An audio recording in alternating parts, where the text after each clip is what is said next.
Alright guys, we're going to go over the process of making a basic hard cider from juice. Here's all the ingredients and equipment we're going to use today. Step 1 for any home brewing is proper sanitization of anything that touches a cider or any of the equipment. So I'm adding Star Sand to a warm bucket of water and we're going to thoroughly sanitize everything.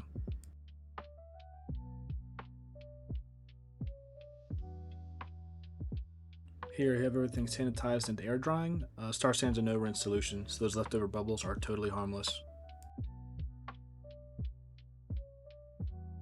Now moving on to our main ingredient, which is a local farm fresh cider.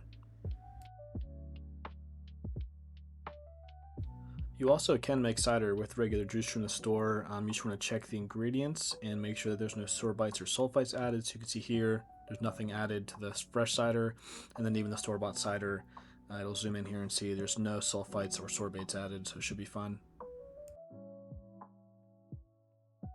Next, we're going to be checking our potential ABV with our hydrometer. So of course, we're going to fill the hydrometer until it starts floating.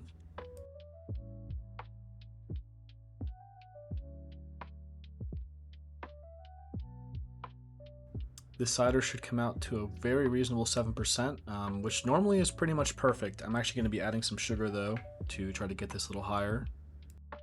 Of course, if you want a higher ABV, you want to add sugar in the beginning. However, if you want a sweeter drink, you'll want to then stabilize and add sugar at the end. I don't really know how this is going to come out in terms of sweetness at the end, so for now, we're just going to go shoot for a higher ABV and see where things stand.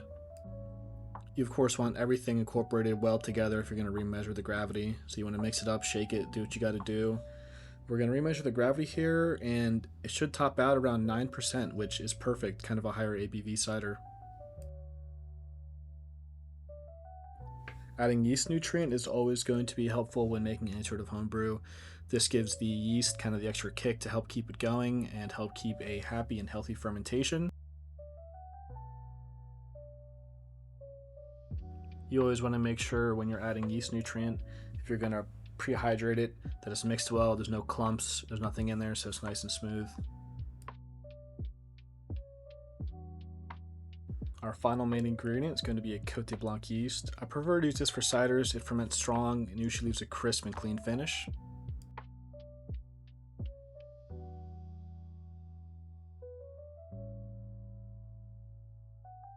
I always like to make sure the yeast nutrient, and everything is well incorporated, so I always like to give it a little swirl. The final step is going to be putting on our sanitized airlock, which is also filled with sanitizer fluid.